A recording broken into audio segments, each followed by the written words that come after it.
بسم اللہ الرحمن الرحیم۔ السلام علیکم۔ دینے کی عادت ڈال لو، آنا خود شروع ہو جائے گا، رزق بھی، عزت بھی، سکون بھی اور محبت بھی۔ منزل خوبصورت ہو ہی جاتی ہے جب منزل اللہ ہو۔ اتنے سخت نہ بنو کہ کوئی توڑ دے، اور اتنے نرم نہ بنو کہ کوئی نچوڑ دے۔ ہر کسی کو صفائی مت دیں، خود میں اور جھاڑو میں فرق کرنا سیکھیں۔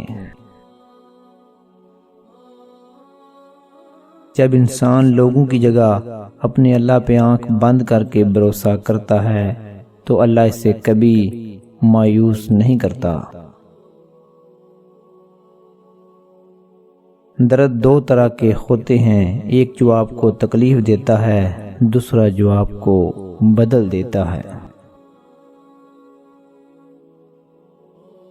یہ مت سوچیں کہ کون کب کہاں کتنا بدل گیا، بس یہ سوچیں کیا دے گیا، کیا سکھا گیا۔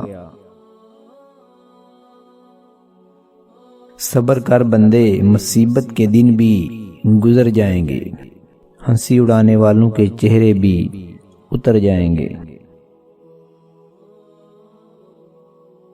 سچائی اور اچھائی کی تلاش میں پوری دنیا گھوم لیں، اگر وہ آپ میں نہیں تو کہیں نہیں۔ جو شخص آپ کے اخلاق اور کردار سے بغض رکھے، اس کو تلوار سے نہیں صبر سے مارو۔ بات محنت کی ہوتی ہے، ورنہ قسمت سب کی اچھی ہوتی ہے۔ چوٹ لگنا بہت ضروری ہے، زخم سے بڑا کوئی استاد نہیں۔ اصل روشنی وہ ہے جس سے آپ کا دل روشن ہو جائے، اور یہ روشنی صرف قرآن مجید میں ہے۔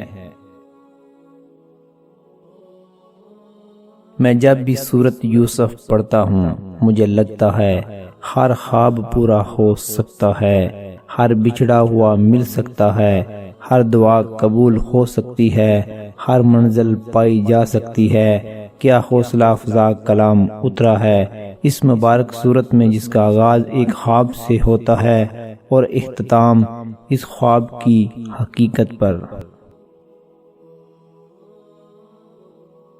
زندگی ایک سفر ہے جس میں رب کو راضی کرنا ہے، اور آزمائش جو سہ لے وہی سفر میں کھڑا رہتا ہے، اور رب راضی بھی اسی سے ہوتا ہے جو اس کی رضا پہ راضی ہوتا ہے۔ سچ کو دلیلوں کی ضرورت نہیں ہوتی، جو لوگ حق پر ہوتے ہیں وہ صفائیاں پیش نہیں کرتے، ان کا جواب وقت خود دیتا ہے۔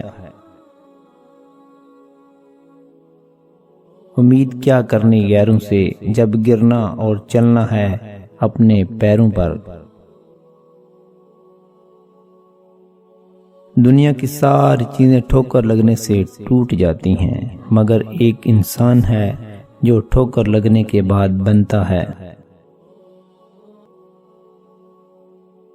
یاد رکھیں جتنا بڑا آپ کا خواب ہوگا اتنی بڑی تکلیف ہوگی، اور جتنی بڑی آپ کی تکلیف ہوگی اتنی بڑی کامیابی ہوگی۔ انسان پریشانیوں کی گنتی کرنے میں ماہر ہے، لیکن نعمتوں کا حساب رکھنا بھول جاتا ہے۔